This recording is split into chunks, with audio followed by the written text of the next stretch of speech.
কিছুক্ষণ আগে দেখালাম কলকাতায় নেমেছেন মমতা বন্দ্যোপাধ্যায় দেশবন্ধু পার্কে একটি অস্থায়ী হেলিপ্যাডে নেমে তারপরে এখন শ্যামবাজারের দিকে প্রায় পৌঁছে গেছেন।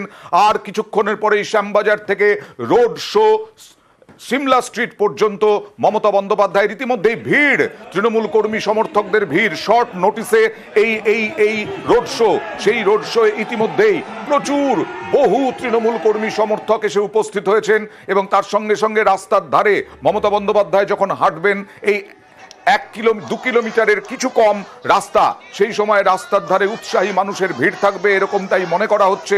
কথা বলবো প্রতিনিধি অভিজিতের সঙ্গে। অভিজিৎ, কি অবস্থা এখন? আর কয়েক মুহূর্তের অপেক্ষা, তৃণমূল সুপ্রিমো মমতা বন্দ্যোপাধ্যায় তিনি পৌঁছে যাচ্ছেন এবং শ্যামবাজারের নেতাজি মূর্তির পাদদেশে পৌঁছে গেছেন। কিছু বলছেন একটু শোনানোর চেষ্টা করি। নির্বাচনের সময় লোকদানটাতে শ্যামবাজার পাঁচমাতার মূর্তিতে মাল্যদান করতে আসতে পারেন, আর তার জন্মদিনটাকে আজ পর্যন্ত রেকগনাইজ করেনি। 23শে জানুয়ারি জাতীয় ছুটি দিবস ঘোষণা হয়নি। আমরা কিন্তু ঘোষণা করে দিয়েছি অনেকদিন আগে, কিন্তু আমি মনে করি এটা নেতাজি সুভাষচন্দ্র বোসের সেই যে অন্তর্ধান আজও খুঁজে পাওয়া গেল না। আমি কিন্তু সব ফাইল ছেড়ে দিয়েছিলাম, সেন্ট্রাল গভর্নমেন্ট কিচ্ছু করেনি।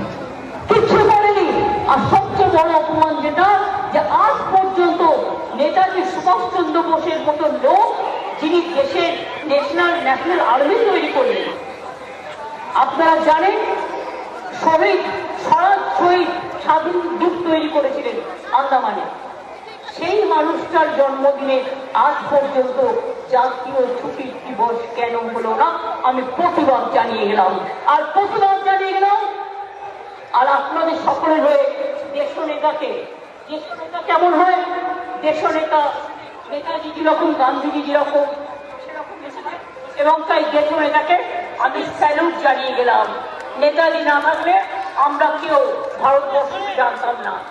জয় হিন্দ, জয় হিন্দ, জয় হিন্দ, জয় শ্রী নেতাজি, জয় শ্রী নেতাজি, বন্দে মাতরম, বন্দে মাতরম, জয় বাংলা, জয় বাংলা, জয় বাংলা, জয় বাংলা। রোড শো শুরু হবে আর কিছুক্ষণের মধ্যে। এখান থেকে মোদিকে আক্রমণ করলেন যে মালা দিতে পারেন কিন্তু জাতীয় ছুটি ঘোষণা করতে পারেন না, এই বলে নিশানা বিজেপিকে এবং মোদিকে। আমরা আসবো, এই রোড শোতে আসবো।